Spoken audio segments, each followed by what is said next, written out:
Inicialmente esto sucedió porque tomábamos una clase de comunicación visual con el maestro Carlos Álvarez Núñez durante el segundo semestre del año 74. Y él, como práctica final de semestre, nos sugirió que hiciéramos unos cortos documentales en película Super 8 muda, sin sonido. Nos dividió en grupos y cada grupo escogimos un tema. En particular nosotros escogimos el tema del hospital porque en ese momento había un gran movimiento estudiantil para recuperar el hospital, porque aquí hacían las prácticas, la residencia de los estudiantes de medicina de la Nacional. Y nosotros no teníamos ni siquiera cámaras de fotografía. Entonces, en el proyecto, el profesor dijo, yo consigo los equipos prestados, y la cámara que nosotros usamos era una cámara profesional que inclusive capturaba sonido, pero la película Super 8 de sonido era más costosa y tenía otras limitantes, y esta podía grabar sin sonido, como cine mudo. Y las cámaras fotográficas que se utilizaron durante el rodaje y antes haciendo el registro de la locación, esas nos las prestó una amiga que su papá tenía un negocio de fotografías instantáneas por la Séptima en esa época. En este momento ya no existe.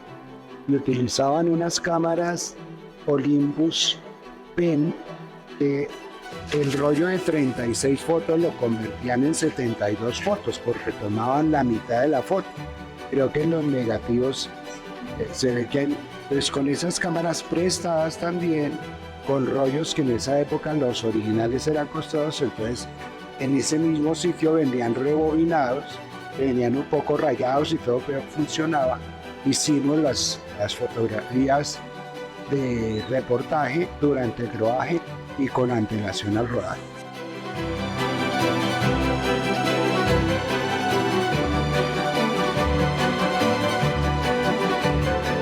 La filmación se hizo en 2 noches, 2 viernes seguidos. Pero con antelación hicimos visitas de locación, que era mirar el espacio, si necesitamos muchas luces. También visitamos el materno y tomando fotos a ver cuál iba a ser la logística del rodaje. Ajá. Pero decidimos que fuera aquí en urgencias y sobre todo el viernes porque había más movimiento, había más gente, más bulla, había muchos personajes, el enfermo, las enfermeras, los médicos, los cirujanos, los estudiantes que estaban terminando, la policía, los familiares, a veces se metían niños.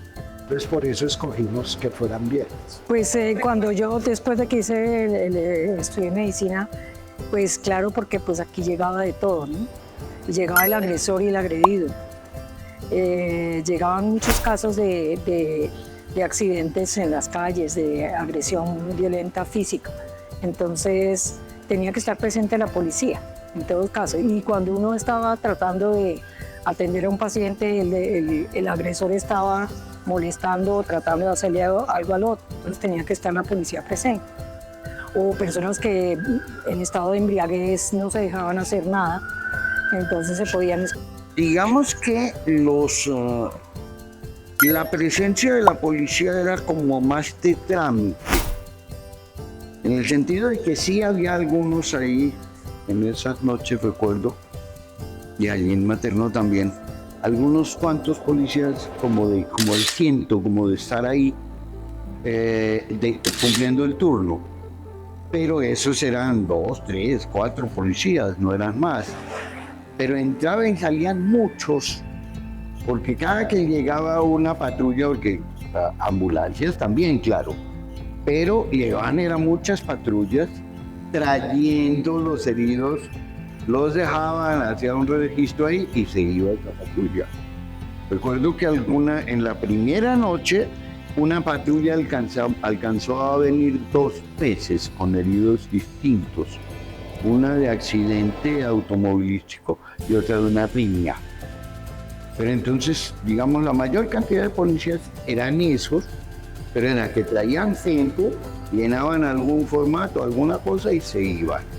No, una tristeza enorme, porque pues esto era un centro de atención a mucha gente de todo el país. Creo que sin costo.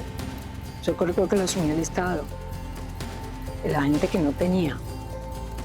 Y la calidad de aprendizaje, los profesores, todos eran en el plan de enseñarle a uno. Y el sentido humano, ¿no? Como uno puede que se vaya endureciendo en el dolor, pero tiene una sensibilidad muy fuerte al dolor humano, por ver toda esa realidad de un país cerca, ¿no? Y trabajar con las uñas, porque pues, a pesar de que se remodeló, siempre había limitantes, ¿no? Escaseaba a veces el material, pero la calidad de profesores que tuvimos, la docencia, la práctica, y el tipo de gente que atendía y lo que yo les digo, la sensibilización hacia el dolor humano. Y ver que ahora está así, pues a uno le da mucha nostalgia, sobre todo para los estudiantes actuales. Ellos, cuando hubo el cierre, les parece que tuvieron muchas dificultades para buscar dónde hacer las prácticas.